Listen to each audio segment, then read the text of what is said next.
Yan, laki. Talagang iingay talaga to. Ano? Bearing ito, sir. Ito yung sinasabi ko na pag ang odo natin ay mahigit 100 na, mas maganda palitan na rin ng sigunyal. Ang sigunyal na re-repair. Ang bibilhin lang po dyan, kung hindi naman po kayo masilan, hanap kayo ng saan makakabili ng connecting rod at saka bearing. Papamasin shop. Yung bearing tsaka yung ano.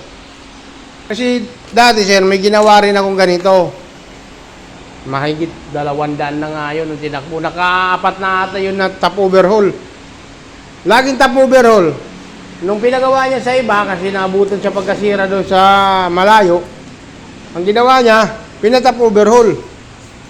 Wala pa siyang linggo umingay. Sigunyal naman ang tinamaan. Sabi ko, dapat kasi siya pag ganon, pati na sigunyal pina-repair mo na. O pinapalitan mo na kasi katulad ako ngayon yan. Para isang bukasan na lang. O isang bukasan lang. Nilubli ka ako gastos.